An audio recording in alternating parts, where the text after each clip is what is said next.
Dengue আক্রান্ত হয়ে গত ২৪ ঘন্টায় আরও দুজনের মৃত্যু হয়েছে। এ নিয়ে অক্টোবরে এক সপ্তাহে ২৫ জনের প্রাণ গেল। সব মিলিয়ে এবছর ডেঙ্গুতে মৃত্যু দাঁড়ালো ১৮৮ জনে। গত একদিনে সারা দেশে ১২১৮ জন ডেঙ্গু আক্রান্ত হয়ে হাসপাতালে ভর্তি হয়েছেন। এর মধ্যে ঢাকা উত্তর সিটি কর্পোরেশনে ২৫৬ জন এবং ঢাকা দক্ষিণ সিটি কর্পোরেশনে ১৬৯ জন ভর্তি হয়েছে। এ নিয়ে চলতি বছর মোট ডেঙ্গু আক্রান্ত হয়েছে ৩৭,৮০৮ জন রোগী।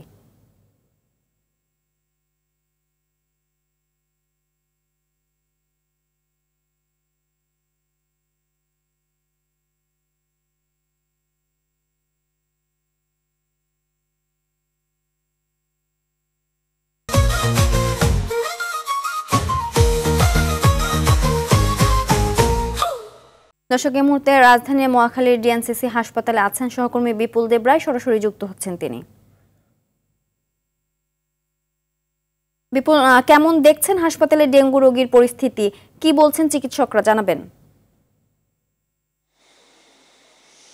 হ্যাঁ সেন্থি, আসলে সকাল থেকে আমরা দেখছি বিভিন্ন হাসপাতালের রোগীদের যে ভিড় এবং স্বজনদের যে লাইনে টিকিট কেটে যে ভর্তি করার যে বিষয়টি, সেটিও আমরা আজকে ডিএনসিসি বিশেষায়িত হাসপাতালে দেখতে পেয়েছি। অর্থাৎ প্রতিদিনের মতো আজকেও কিন্তু বিভিন্ন রোগী আসছেন বিভিন্ন জায়গা থেকে, অর্থাৎ ঢাকা উত্তর এবং দক্ষিণ সিটি কর্পোরেশনের বিভিন্ন এলাকা থেকে এই বিশেষায়িত যে ডেঙ্গু হাসপাতালটি রয়েছে সেই হাসপাতালে এসে ভর্তি হচ্ছেন।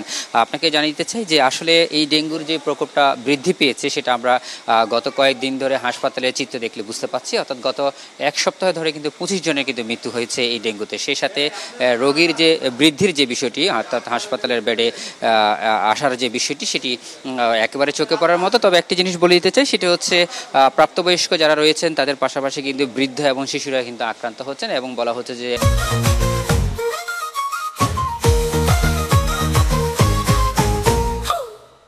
শিশুরা বেশি কিন্তু ঝুঁকিতে রয়েছে, অর্থাৎ মৃত্যুর হারটা একটু বেশি শিশুদের।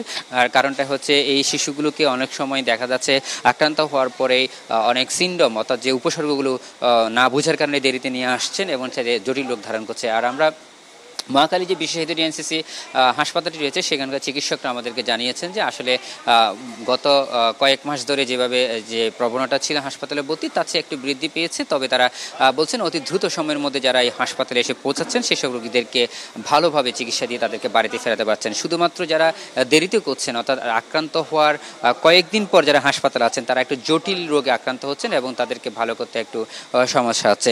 এবং সেই সাথে আমরা এখানকার যারা দায়িত্বরত কর্মকর্তা রয়েছে তারাও আমাদেরকে জানিয়েছেন যে ডেঙ্গুর প্রকোপটি যে হারে বাড়ছে সেটি আসলে সমন্বিত উদ্যোগ, যে চিকিৎসকরা সবসময় বলে আসছেন, এখনও বলছেন যে সমন্বিত উদ্যোগ এবং ঢাকার যে সিটি কর্পোরেশন আছে তাদেরকে উদ্যোগ নিতে হবে এই মশা নিধনের জন্য।